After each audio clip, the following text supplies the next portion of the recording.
So I did this interview, and they had asked me, it's always that question of, I mean, obviously, people want you to dig deep, and they want you to know how you got started in the art world. Well, and I can honestly say that there was like 3 things that really, really, really heavily influenced me to become an artist. One of them was when I was younger. My father was a salsa musician, but my father, and I actually still have a table here in my studio that he built. And he's still alive, but in the 70s, he used to make these tables. But my dad had like the craziest, most beautiful writing that you've ever seen. He had really good penmanship. I mean, but it was really just like, it was almost like nonstop writing.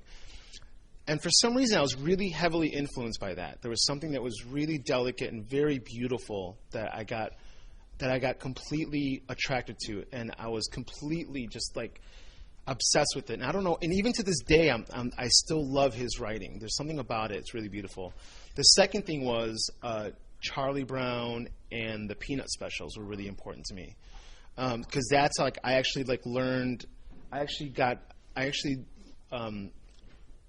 found jazz music for the first time.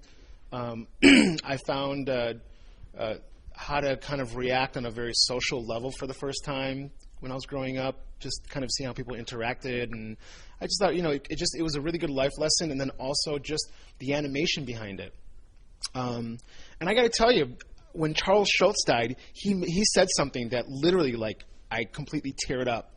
And they had an interview, and they had asked him, like, what was like the one regret that you have in your career? And he said that Charlie Brown never got to kick that football. And I was like, oh my God, it's so heartbreaking. I'm like, God, I just tore my heart apart. And the third thing is actually Jeff. And Jeff was the first artist that I had ever met. And he's a great artist today, like living in Chicago, full-time artist, making his work.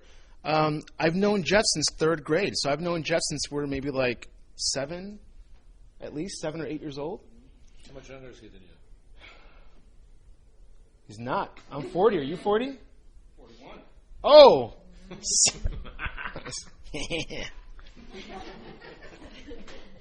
So Jeff was the first artist that I've met, and Jeff and I actually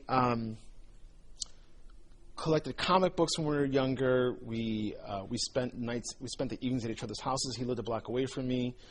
But I'll never forget, he had this amazing, amazing ability to capture. So, and the point that I'm making is that Jeff is actually a much better artist than I am. There's something that he can capture within his work that I can't. And he can go back and forth from doing like abstract work to realist work, and I have like one very specific kind of like language and idea. So that was actually a huge influence on me, and I can tell you that he signed my 8th grade book, and I can tell you exactly what he did, what he wrote in there. He actually had a drawing of me like with my hands out chasing girls in high school. It was like this really like, creepy image of me just like with my hands out like trying to grab some girl running away from me, like saying like have fun in high school or something. But I clearly remember that, and I remember all of his drawings and all of his work, and it was really inspiring. But because I knew you guys were going to come here today, and I thought it was important for Jeff to be here, because that was like a really heavy inspiration in my work as well. Yeah, you're welcome, man. Definitely. You should definitely look. Jeff's last name on here? Did you say it's Maldonado? Maldonado, yeah. Maldonado. Just in case the Gerotel's not kicking in. So let's go next door, and I'm going to show you the kind of process what we're doing. Okay, Victoria. Aye, Captain. I got you on that one.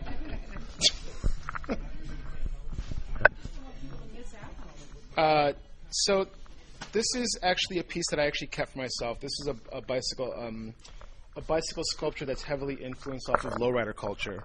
And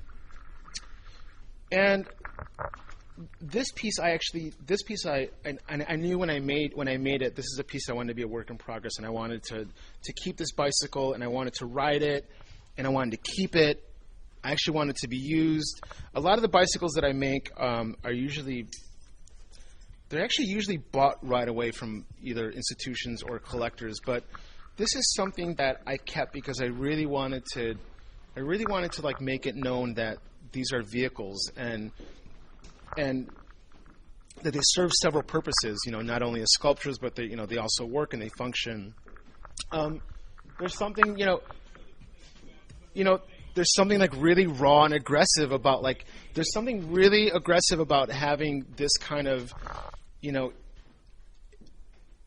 you can have it either way. You can have this very aggressive music on it, and on top of this very delicate looking bicycle, or you can have very beautiful music that is on a bicycle that looks like a floating sculpture. It just has so many different dynamics to it.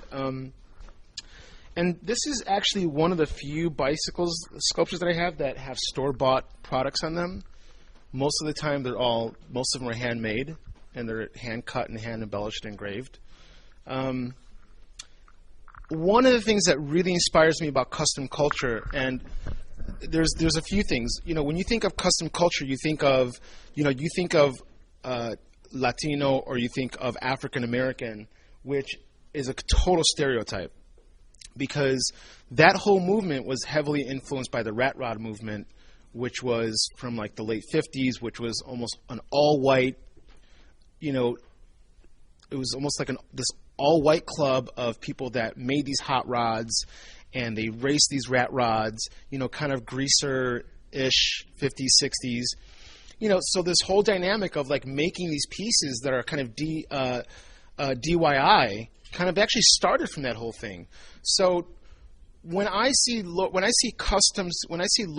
I see beyond lowriders. I see custom culture work. But also, one of the reasons that I started working in this vein is because for me there was a few things. One of them was the people who made these works completely reminded me of why I'm an artist and remind me of why I make work.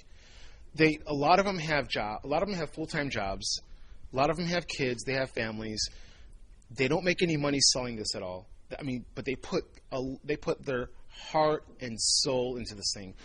Sometimes you'll see a car that's been made, and then the whole bottom of the car is 24 karat gold, and it's completely hand engraved, but it's something that you don't even see.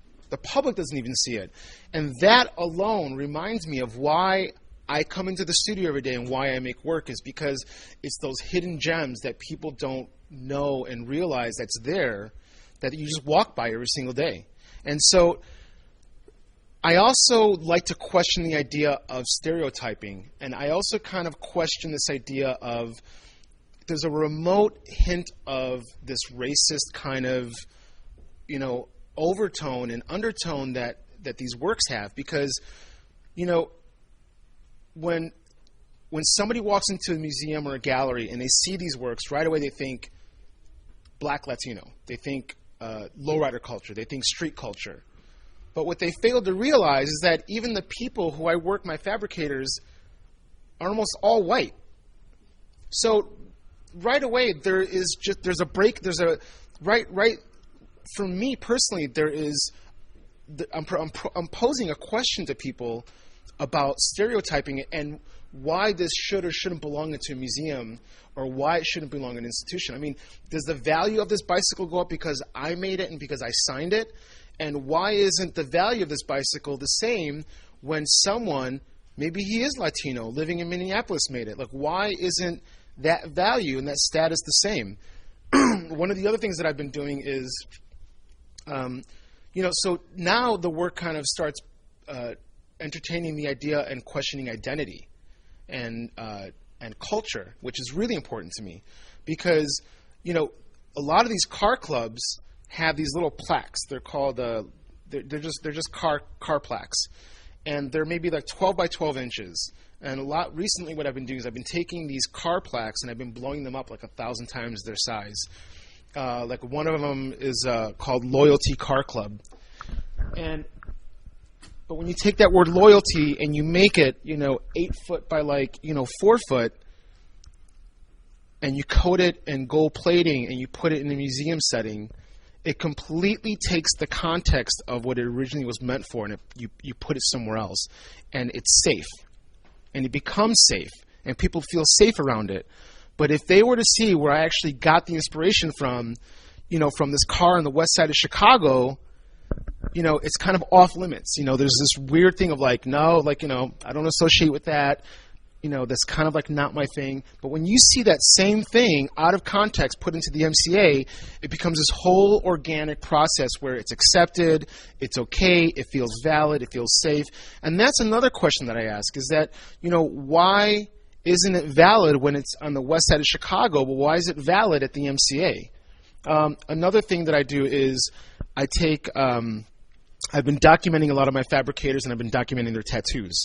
So I've been taking the text of their tattoos. Like one guy who I know has this tattoo that says "everlasting," and I don't know if you see my website, but I have a few pieces that are done in crystals that says "everlasting," and it's an absolutely stunning, beautiful piece. But that piece originated from somebody's back, and it was a tattoo that was from their back. So, can I just finish first, please? So the thing is that my thing is that, it's funny because the person who I documented that tattoo from, if you saw that person from a half a block away, there's this weird thing, especially if they're a minority. You're just kind of like, don't really associate myself with them. But believe it or not, that person is actually, and the people who I work with are some of the sweetest, most humblest people I've ever worked with.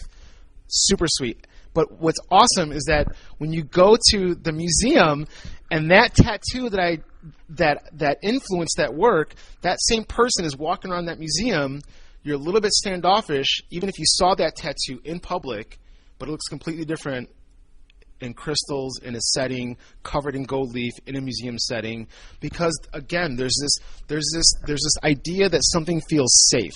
And those are the things that, so I actually love the idea that I can embrace this community, and the community has embraced me. I also like the fact that the work has become relevant, where it's asking questions. So, and don't get me wrong, I love, the most important thing is I love making beautiful work.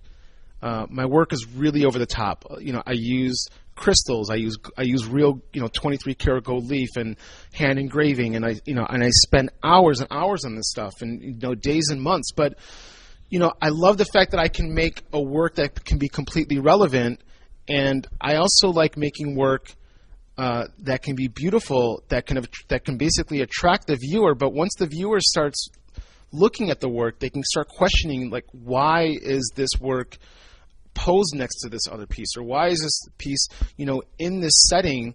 Another good example is putting these kind of almost spiritual kind of Buddhist influence paintings in front of these very aggressive bicycles and boats and cars that I make.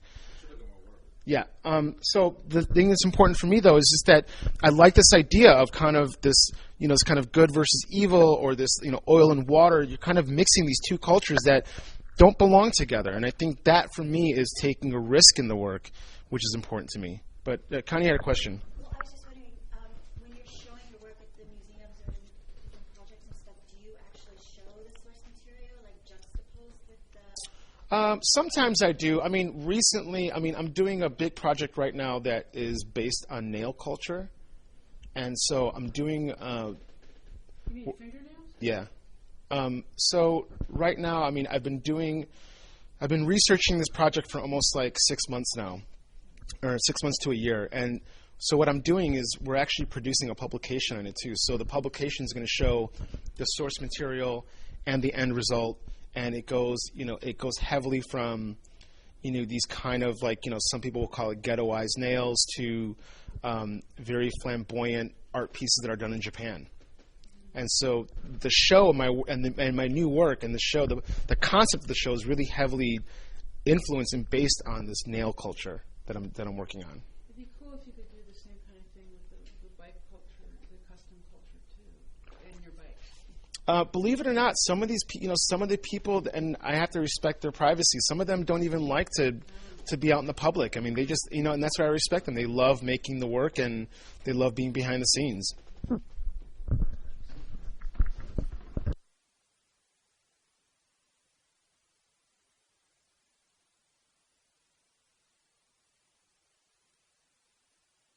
So you know, for years I had my studio set up, and the studio, you know, I really believe in, again, like setting up this kind of a certain energy in the studio, and the studio wasn't working for me when I first moved in here, and I had to make the studio work. I had to actually create it and make it work for me so that it had a certain flow. So, you know, we have a full wood shop, and then if you guys want to just take a quick look over here, then I have a full spray room here.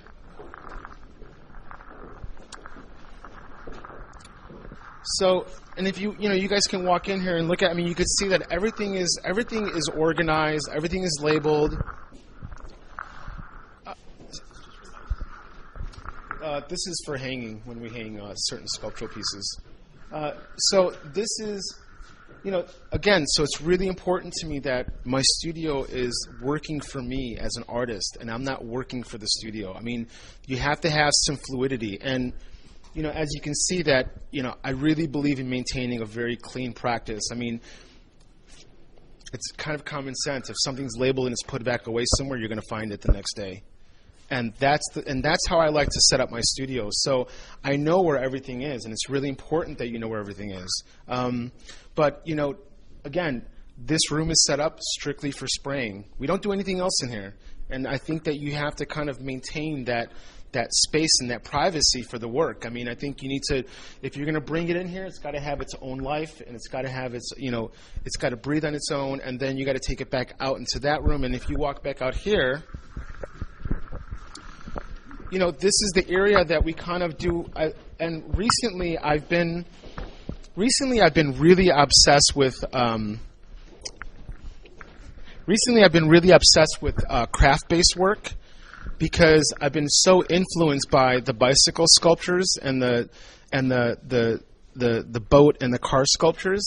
So I've been really heavily influenced about this idea of mixing my language, and I like the idea on how the contemporary aesthetic, on how my contemporary aesthetic can work with this Baroque language. Talk about the Venice Biennale. You just brought up the boat thing.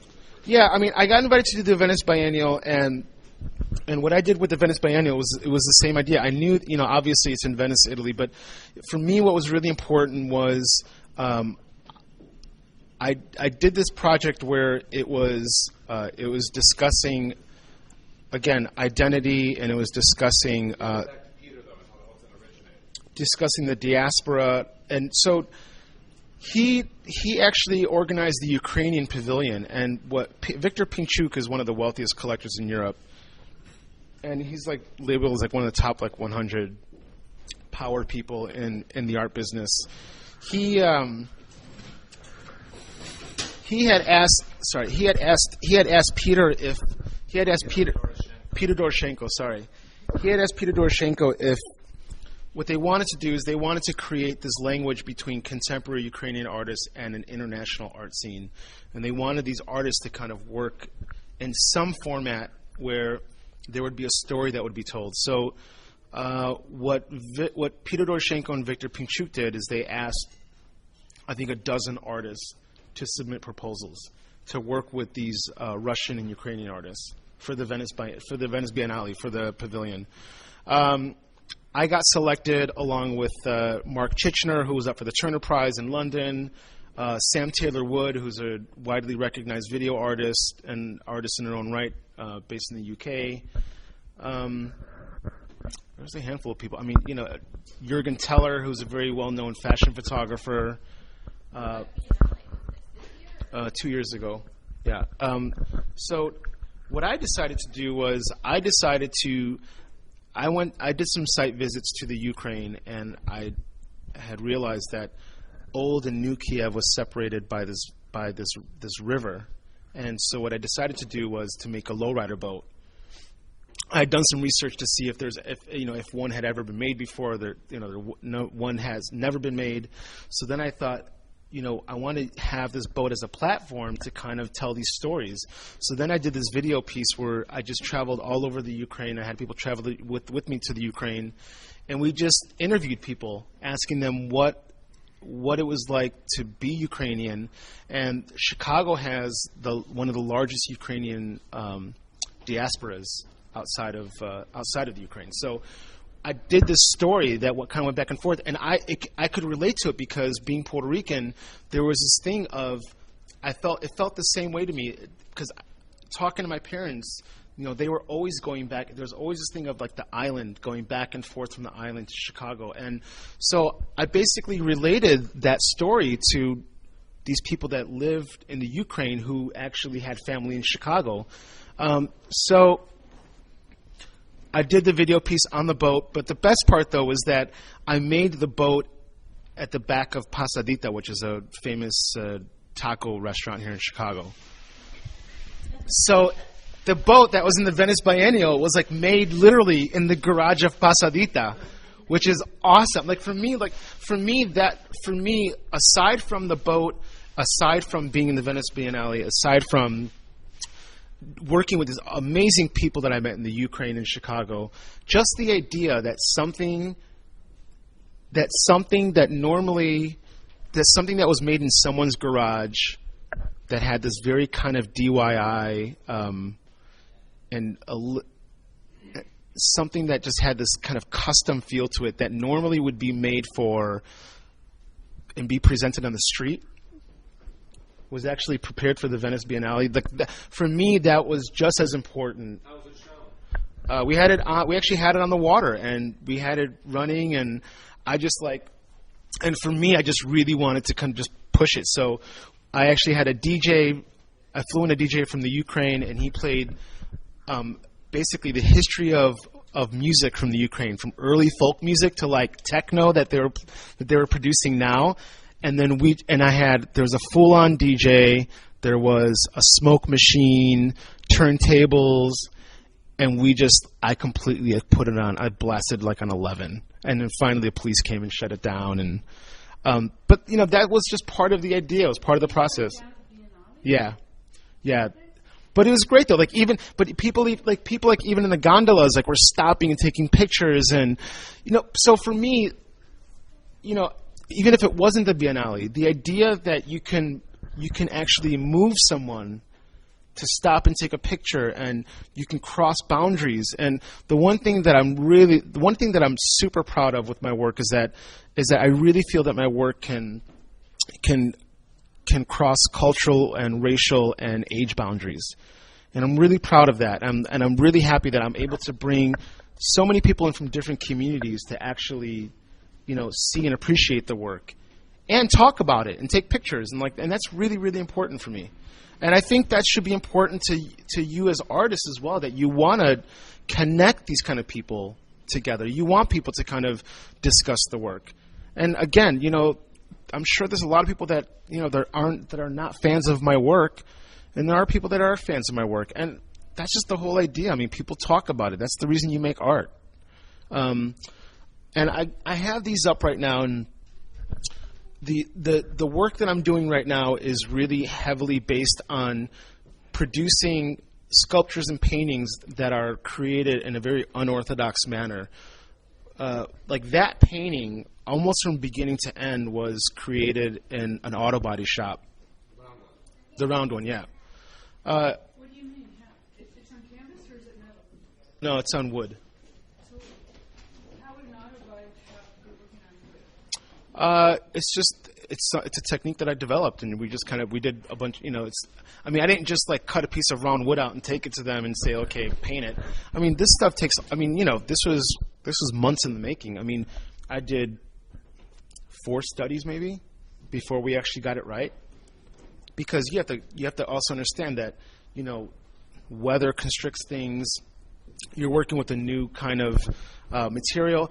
And that's the one thing that I also suggest as well, is that, you have to work with materials. I mean, I've worked with resin that is completely yellowing on me now that, I would never work with again.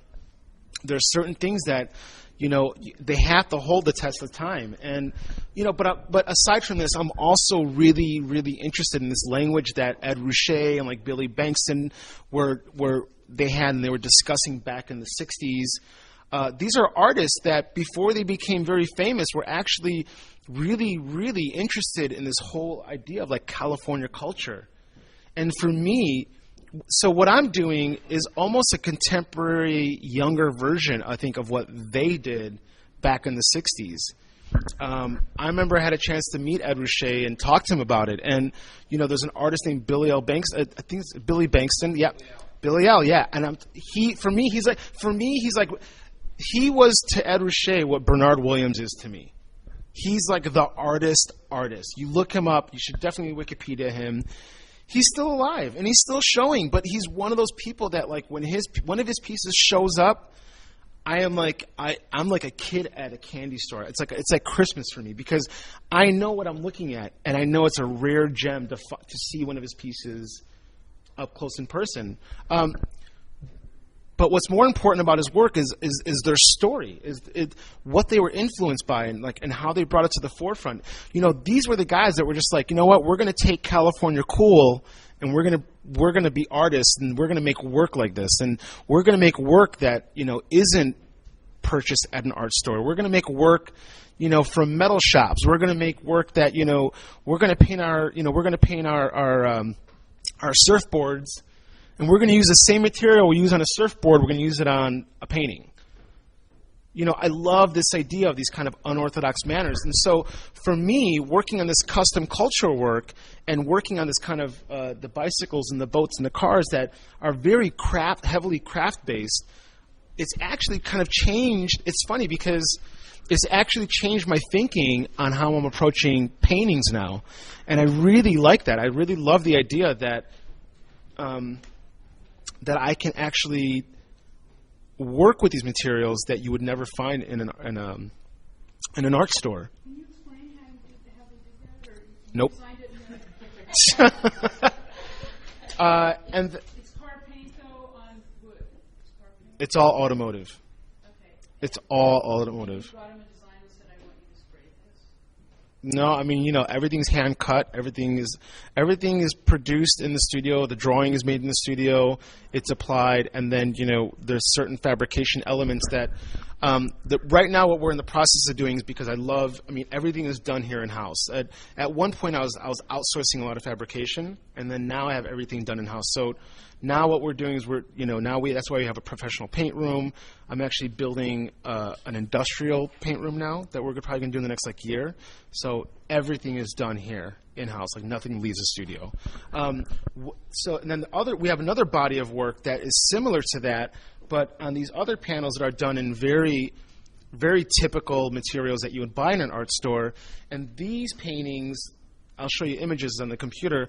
Those are very heavily influenced by pinstriping. It's a lost art form that they do on the side of trucks still.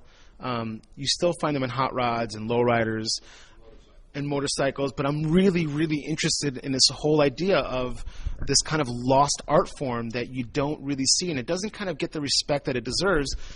I basically take it, and it's almost like pinstriping on steroids, and I make it very delicate. I make it very hand embellished. So a lot of the new paintings that I'm making are actually heavily influenced from this culture. So I have 2 bodies of work right now that I'm working on, or 3 bodies. I have the sculptural work. I have the paintings done that are completely done in with automotive, industrial, and basically an unorthodox material. And then I have very straightforward, studio work that is still heavily influenced by this outside custom culture.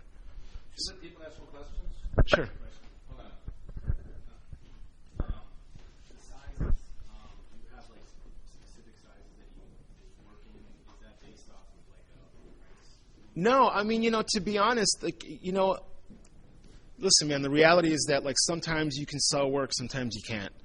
And right now the economy is not doing very good.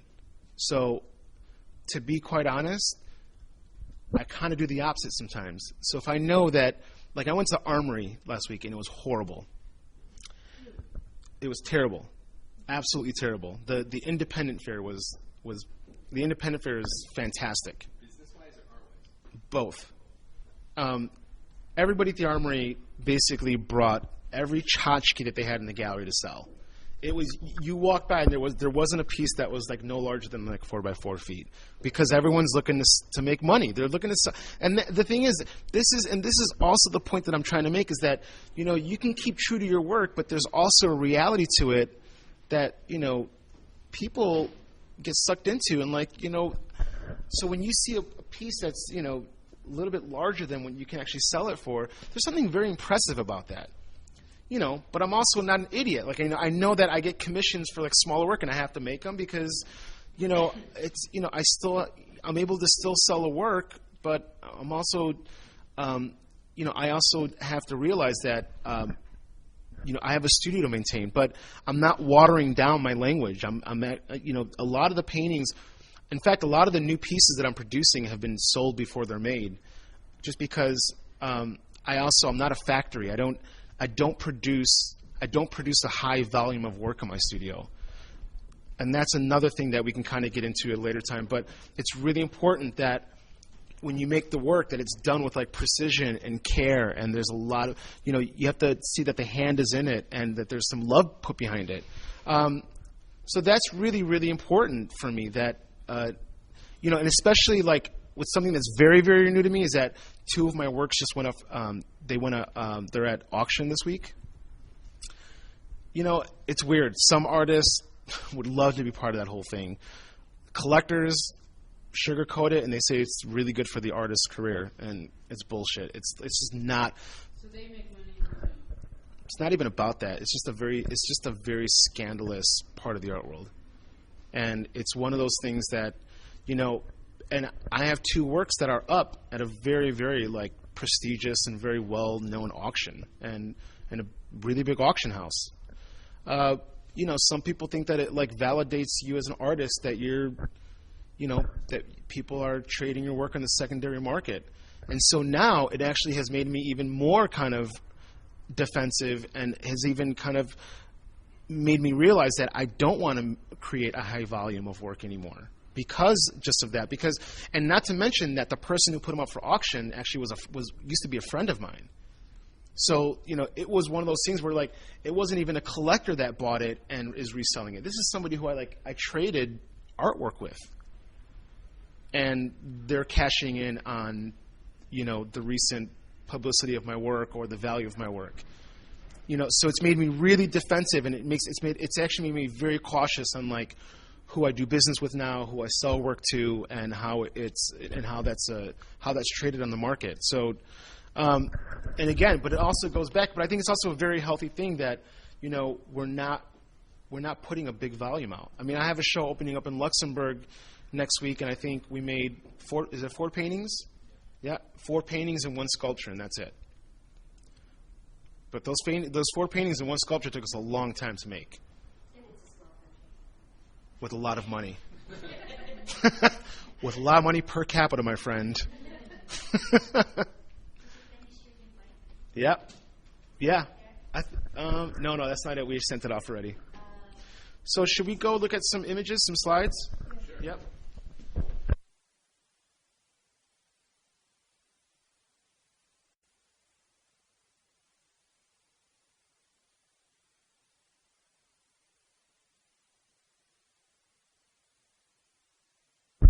Okay, so the thing, yeah, now kiss it. So some people have a hard time with this idea that you have assistants, but the reality is this: is that I don't care if you're just starting out. I don't care if you're a student. I don't care if you're the busiest person in the world. As soon as you cross that threshold of the demand to fulfill an obligation to make work for certain shows, you physically cannot do it by yourself. And what was that for you? Like, what was the moment where you like, oh my God, I need my friends to like come help me? You know what? First of all, I never like really said like, you know, I need my friends to come help me. For me, again, it's a business, and like, whenever you step in the studio and you're working you're working in the studio and you're working at work, I have a contract involved. And that's another, huh? Yeah. I mean, so the thing is for me is that even before you even begin, one of the most important things is that I've had the same accountant for 20 years. He's not my buddy. We don't hang out. He's just my accountant, and he gets the job done. And he treats my business as a business, like I was making cardboard boxes, which is a good thing or could be a bad thing. Sometimes I'm just like, Judd, I'm an artist, man. Like, you got to give me some leeway. Like, you know, I'm not making cardboard boxes. But I need you to structure my business like I'm making cardboard boxes. You know, so it's a catch-22. I have a very good lawyer as well. You know, like, I have his number on speed dial if I need it. So I do everything with a contract. Everything is written. It's clear. There's no confusion. You know, especially Assistants, do you do? You have a contract for your assistants? all my assistants that work here. And do you like have to play really specific roles, or do you find that Some people who I thought would play a bigger role sometimes don't. Some people who don't sometimes do. You know, there's some people who started in the studio recently that, you know, have become a really important asset to the studio just because they're so dynamic and like they can multitask, and it's really, really important. And it's those things that, you know, are really important, but there's also a fluidity to everything. So especially that, you know, and also in this business, whenever you meet somebody that, you know, whether it's a gallery or a collector, you know, some of them do become your friends. But you have to know that, you know, when it's business, it's business. When it's, you know, friendship time, it's friendship time. And I think you have to kind of maintain that balance, and you have to really kind of be very clear and honest and open about that interaction. But for me, it's really tough. I mean, there's some pieces that I don't even touch. I mean, there's some pieces that I was in New York last week, and, you know, I had to be there because I had to be there for business, but we still had a show to finish up, and we had to send it out yesterday. And literally, I can show you, like, my cell phone, like 100 images of phone images, like text images of paintings that I got like every 45 minutes. And I'm just like, no, that doesn't look right. Let's do this. Or just like, you know, we'll do like a Skype video chat and we'll do like a walkthrough. And literally, like, it's like, I mean, we're working as a team. So, you know, I'm trusting them to really, really, I'm trusting them with getting the idea across. But that takes time to build, you know, so you can't just do it with anyone. But, you know, there definitely was a point in my career, and I think, I don't even know how far back, because it was, to be honest, it was so organic the way that it happened. Like, the transition of having assistants was so organic for me. You know, but then it's tough because, like, you know, with like recognition and like working on certain things, you know, people get the wrong idea about you too. Like, you know, they think that, you know, right away there's like rumors of like, oh, well, you know, he doesn't even do anything. He doesn't even touch the work, or, you know, oh, he's just so caught up in, you know, his own thing that, you know, he doesn't have time to do this or do this with anybody else. And it's like that kind of shit. You can't listen to anybody. Like, you gotta focus, and like you gotta keep, like, you know, you gotta keep your train on schedule, and you gotta keep looking forward, and that kind of stuff. You know, I mean, people have had assistants. You know, Rembrandt had, you know, half a dozen assistants. It's just part of the process. And if you're successful, it's going to happen to you as well. And, you know, and even if you aren't successful, you know, no, seriously, no, even if you aren't, like, you still need help. You know what I mean? Like, you still need help, like, carrying something. You still need help to, like, to do something. You need help doing something. It's always there. It's just a matter of how you use it. You know what I mean? But, you know, at the same time, like, I am always constantly, like, you know, like, this is a whole folder here of just inspiration and ideas. You know, I'm constantly, so I don't know really, but I think, like, back, like, people would say, like, back in the day, like, you would grab magazines and you cut little, I mean, I think a lot of painters still probably do that, right? You cut out magazines and, like, you save images and you put them in a folder. Well, I don't do that shit anymore. My thing is, like, the internet, my iPhone. It's like I take complete advantage of everything. There's a painting right behind you. Sorry. I take complete advantage of technology and what I have. I always do. Like, that whole thing, like, all that shit like that happened like back in the 70s. That's back in the 70s. You know, the whole idea of being the starving artist and, you know, playing that cliche role and, you know, I can't have a business. That went out for me in the 80s. Like, you know, I'm definitely on a different program. So what do you do with the copyright from the image? The copyright image? No, well, I mean, it's just they're just influences. So I'm not copying the images. Some artists do though, and they get in trouble for that. I mean, obviously, you know, you've seen the laws, like especially with Shepard Fairey copying the Obama poster. I mean, that was a big dilemma, and I know that he's gone through like a lot of like just huge like headache with that whole thing. And no, I think they resolved it. I think they're kind of like done with it. So you just use it as an inspiration? Yeah, I just like if I see something. There's a lot of time. I mean, literally, I'll take a photo, but I'll look at this one little corner piece of something that was made, and I want to know how it was made. I want to reproduce it that way, and that's really important for me. Hold on a second. There is, you know, and recently I've been also doing some video work. There is. Let me see if this is the. Oh, here we go. I think this might be the book.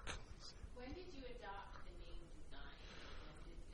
design? That was like, you know, design is an homme de plume. It's, you know, it started off when I got really interested in street culture and, you know, the whole idea of like graffiti and painting on the street. You know, I mean, I've known Eric, you know, Eric was part of that whole scene as well, like way back in the day. Yeah, it was my tag name, but then I got my name officially changed, like my middle name, yeah, when I was in my early 20s. My mom wasn't too happy, but... It's Carlos Design Rolon. You know, because for me, it just kind of became part of my identity. It's just part of like who I am. But believe it or not, like even like right now, like most people who I do business with either call me D or they call me Carlos. Doesn't really matter. I mean, I'm not that caught up in you know what the name is about. I'm more interested in the work. And I'm more interested in how the work has and what I'm actually really happy about too is that, you know, people in the art world are more interested in the final work than anything else. It used to be part of like, you know, it used to be like these stories about like my history and, you know, you have this and, you know, I mean, I think any artist gets that. People are more interested in your personal history than they are about the work. And so me, I kind of put that, I basically like put that on lockdown. I don't talk about that anymore. I just talk about the work. 1 second. I'm sorry. I'm just looking for this book thing here. Oh, here we go. I think this might be it. Okay. The new book is like 250 pages. This is going to be. This is coming out next month. This is produced by Gestalten. It's a German publisher. So this is going to be my first artist monograph. And Morgan Spurlock, who's a filmmaker, did the foreword. There's quotes by Shepard Fairey. There's quotes by Erwin Wurm, who's one of my all-time favorite contemporary artists. Erwin Wurm, and then there's also the two directors of two different museums and institutions. I think I even have, yeah, there's a quote from Lance Armstrong in here. So it kind of, it actually, it's like this whole like thing of, it's a very pop culture book. I didn't want to make this very serious book that, I mean, I'm only 40 years old. I mean, that stuff can wait until, a catalog resident, until Paul's age and the catalog resume can wait. So, but basically, this is going to give you a very good kind of like overview. And I got to tell you, I grew up on 38th Street in California, and like a lot of people that are on the right-hand page, like those look like a lot of guys that I grew up with. And now I'm like working with them. So the thing is, like that kind of stuff, like I can relate to that. I mean, I can relate to that on a professional and personal level. And this is kind of, again, gives like a whole overview of my work. You guys are welcome to stop me and ask any questions because I'm just going to go through these. Jeffrey Deitch actually owns that. Yeah. And so, which is really funny. Yeah, the car's called Pimp Juice, and like Jeffrey Deitch, who's now the director of LA Mocha, owns the. Huh? He totally does. Yeah, he actually had a full-time driver in that car. I love. I wish it was darker, but you can see the little girl, the girl with her ass up, says Pimp Juice. Yeah. You know, and then you get like these mandala paintings. It's this whole idea of like oil and water, you know. But again, if you look at both of them, they seamlessly work together. There's something very seamless and very spiritual about both aspects of the work. So the mandala paintings are like next to it, in front of it? Sometimes, yeah. In fact, at my show, and I'll show you another photo. That mandala piece was literally right in front of that car. Hi, Moo. This is a piece that just got picked up by the museum, the Contemporary Museum in San Diego, and this was a custom lowrider rickshaw, and I like the idea. So the audio on it has this very wonderful vintage Pakistani music with, you know, very, very cliche lowrider aesthetics. And I had this because in San Diego there's a big community of a lot of outdoor transportation. So I wanted this to kind of have this relationship with the city, but also with the population of immigrants that were there, and that really meant a lot to me to kind of again, to put these two worlds together that normally wouldn't mix. These are details of that piece that I just showed you.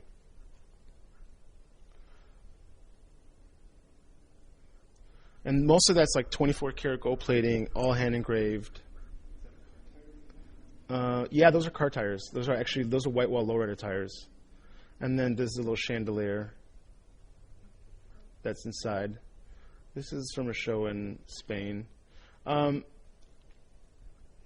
know, and again, I mean, I like the idea of the aesthetic and how like the sculptural pieces work with the paintings. This is a piece that I just did for the biennial in South Korea, and this was obviously it's a Buddha sitting on top of these car speakers, these trunk speakers, and it's called "Sitting on Chrome." And it was taken from this rap song this guy named Masta Ace did called "Sitting on Chrome." Like, I used to listen to that song over and over and over and over again when I was in my studio, like in my late teens. So I really I didn't base it directly on that song, but I gave it the title from that song. But this piece has a flawless track that I actually made myself in GarageBand. And it's a mixture of Philip Glass and Wu-Tang Clan. So you get this really beautiful classical music, and then it goes into this Wu-Tang Clan track, and then it goes back into Philip Glass, and it goes back out to Wu-Tang Clan. Did you have to license those? No, stuff like that I just hijacked.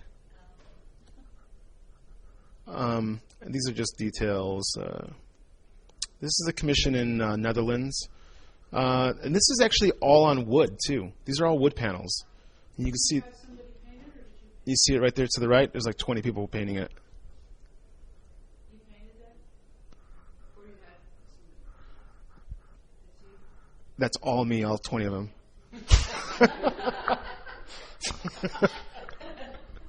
Bam, bam, bam, bam, bam, bam. Is this the same piece as the one that's at Sedgwick? It's the same. Yeah, the same. You know, actually, thanks, man. You know, believe it or not, that there's actually all of this body of work actually came from one painting. Like, if I show you the original painting, you can actually follow that painting in about like 20 other pieces. The same motifs, the same ideas, the same direction. And I think that's another problem that artists have. Like, they think that everything they do has to be absolutely new, and you basically drive yourself crazy trying to create the newness, which you fall flat on your face because you're trying so hard, And when you look at the work, you can tell. So the thing is, like, if you know that if something's not broken, don't fix it. Just go with the flow and like actually capitalize on that and build on top of that. The Buddha actually sat in front of this piece, which was this was a piece based on the artist Yayoi Kusama, who actually did an exhibition at the Bass Museum, and this is where my show was. So there's almost like a homage to her, but she's the one who did the Infinite Room.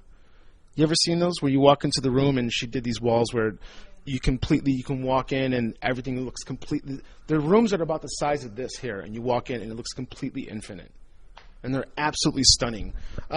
So this idea of like repetition and spirituality that the Buddha was basically facing this piece, and they had this really good kind of conversation and language with each other. So when you peek your head in, this is what you saw, and it just went on. It was infinite.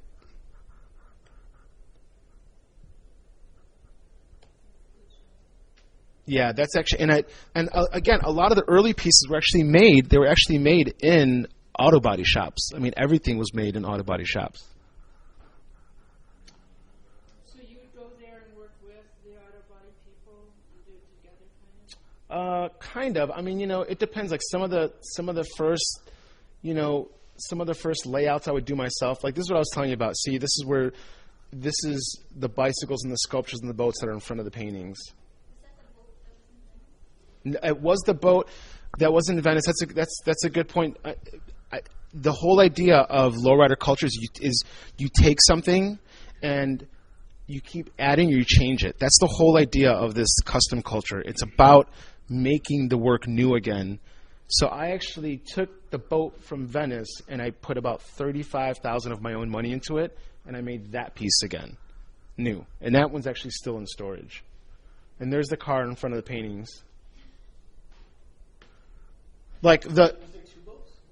No, one boat, but I changed it. Blue boat, right? It used to be blue, and then I changed it to that. It's pretty blue. Yeah, I know. It's got better sound system now. Okay. Even the hydraulics are a work of art. I mean, the hydraulics are all gold plated. Those are all custom made. That was in Long Island? Long Island City, yeah. This is yeah, I am. This is the recent project that I did. I went to the island of Curaçao and I worked with these kids. They make these amazing bicycles that they extend the back of the bicycle. So I went back and forth for about a year, and this is the first time that I've ever introduced photography into my language. So, Yeah. So I shot all of these. I also produced a 2-minute video, and what I did is I made over the course. I initially went there for a small project, and then I found these kids, and I absolutely fell in love with what they were doing. I went back for over the course of a year, and these kids make these bicycles. What they do is they chop the back of the bicycles off, and then they make them long. And what they do is it's called Zweibar, and what they do is they go to the top of these mountains. They catch a piece of metal and they just slide down the mountains. I'll show you guys the video in a little bit. But it's a really, really I've never seen anything like it before. And these are some of the kids that I was with. What do you mean, like a piece of metal on the concrete? Yeah, Like skiing? it's almost like skiing. It's almost like skiing or skeeching. On the back of the wheel on the bike, and they slide down the mountains. It's really dangerous, and a lot of kids have gotten killed. So the government has outlawed these bicycles. So that bicycle I actually had initially made on the black market, and then I had it FedEx to my studio, and that's when I embellished it. Where's Curaçao? Curaçao is part of the ABC Islands. It's just south of Venice, north of Venezuela, south of Cuba and Jamaica. And again, this is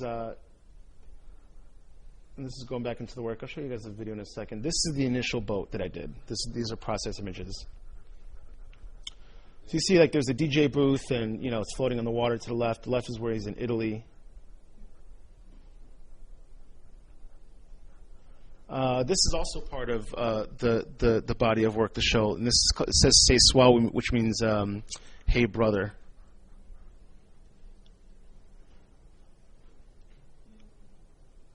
This is a bicycle sculpture that I produced for Lance Armstrong to raise money for the Livestrong Foundation. Yeah. And actually really, really normal and nice person, too. This is from my... I know. Isn't that strange? This is my first... this is probably my first big museum show. This is at the Contemporary Museum in St. Louis. This is from the Bass Museum, and this chandelier is appropriated. It's made from with like vintage crystals, appropriated chandeliers, and then I put rear view mirrors, and the whole thing runs on a sound system off of a car radio. This is a piece that has a video, and I found all this old Super 8 film in my father's attic, and so what I did is I got the this is another video that I made. I've only made like 3 video pieces, but the video is this wonderful film that basically kind of talks about the idea. And I've been doing these bicycle sculptures called they're called ghost bikes, and you can see them on the streets, like on the corners where people have been killed. And I like the idea of this idea of like memorial, and it's a really, really, really like, believe it or not, I think that these for me are probably the most important pieces that I've made because they're so personal. And the thing is, again, when you start, when you take a painting like that that's on the wall, superficially it's good, it's visually okay, it's a beautiful thing to look at. But when you get into this realm of work, and it's so personal, and it's so touching, and it's so raw and honest, people can see that and they can feel that. And I think that is, and this is, and just, again, I still make both. So what I've done is I think I've been able to capture that idea of making something visually stunning and put it onto something that actually has a story and a discussion, if that makes any sense at all. And I think that's been a really, really important turning point, I think, in my life and in my career. I made another ghost bike just recently, but I'll try to show you guys this film. That one's a memorial to your dad? This is a memorial actually to my family, and the whole idea is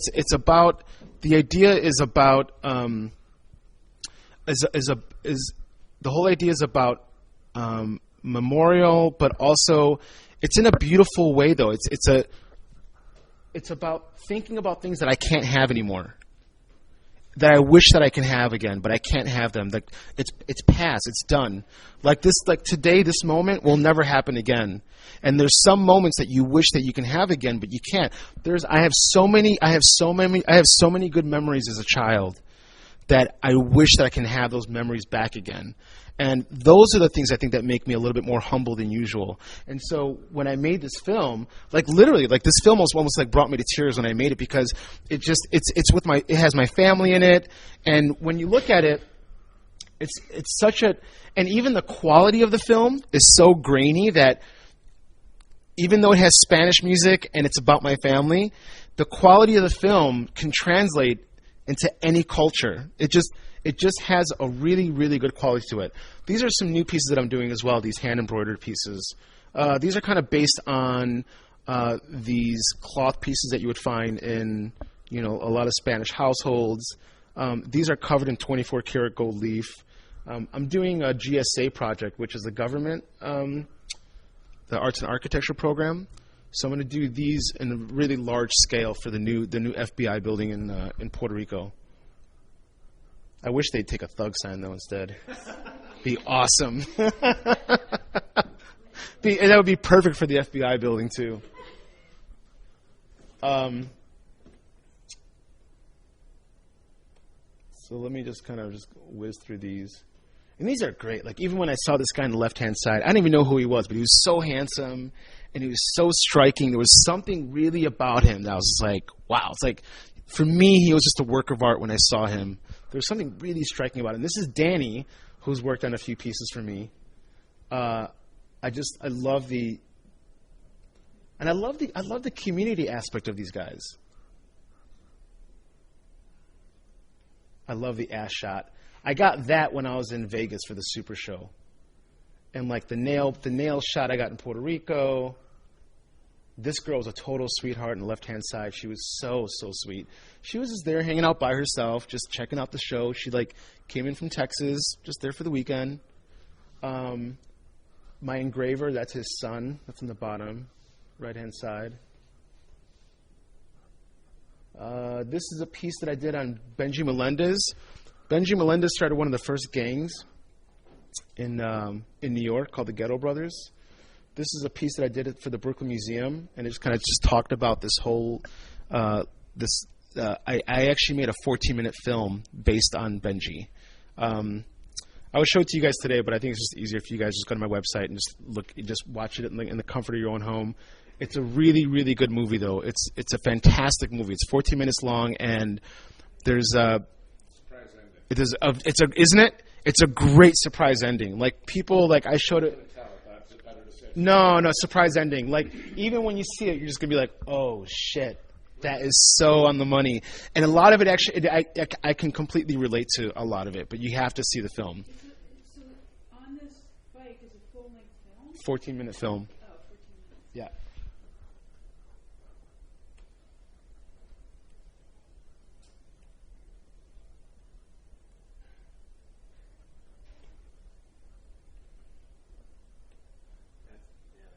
Yeah, this is the mosaic for the yeah. Where is it? That's here in Chicago. It's at the Sedgwick Station. This is a permanent installation at the Bass Museum in Miami. Sedgwick Station, which line? Brown line? Yeah, on North Avenue. This is the new ghost bike that I produced. Yeah, this one has never even been. This one actually went directly to a collector. This has never even been has never been shown. And I have, again, my influences from, where I got the idea for the ghost bikes. Mm-hmm. Yeah. So this is, and that's the book. So that kind of gives you a really good overview of everything.